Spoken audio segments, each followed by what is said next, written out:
Time சேனலில் வாழைத்தண்டு கூட்டு செய்ய போகிறோம். அது எப்படி செய்யலான்னு வீடியோக்குள்ளே போகலாம் வாங்க.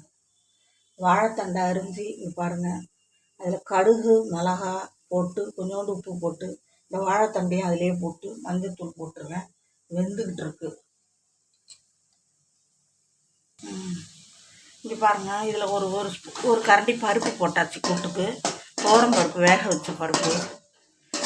ஃபஸ்ட்டு கடுகு உளுத்தம் பருப்பு ஒரே ஒரு காஞ்ச மிளகாய் போட்டு தாளித்து விட்டு இதிலே வாழைத்தண்டு உப்பு மஞ்சத்தூள் போட்டு வேக விடுங்க. கொஞ்சோண்டு வெங்காயமும் அதில் போட்டுக்கோங்க. போட்டு அதுக்கப்புறம் பாருங்கள், இந்த தேங்காய், பச்சை மிளகாய், ஜீரகம் இது மூணும் மிக்சியில் அடித்து இதில் போட்டுக்கோங்க. கருவேப்பிலை, கொத்தமல்லி,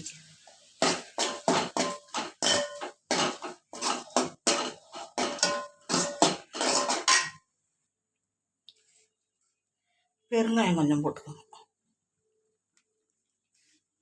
போட்டுட்டு ஒரு கொஞ்சம் போது நெய் போட்டுக்கோங்க. எந்த கூட்டு பண்ணினாலும் கொஞ்சோண்டு நெய் போட்டுக்கோங்க, வாசனையாக இருக்கும். கூட்டுக்கு நெய் போடணும், அப்போ தான் நல்லாயிருக்கும்.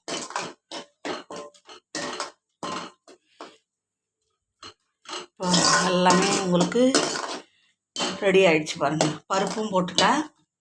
தேங்காய், சும்மா தேங்காய் கூட எவ்வளோங்கிறீங்க, 1/4 மூடி போதும்.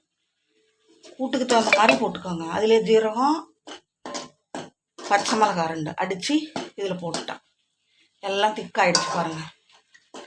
அவ்வளோதான், வாழைத்தண்டு கூட்டு ரெடி.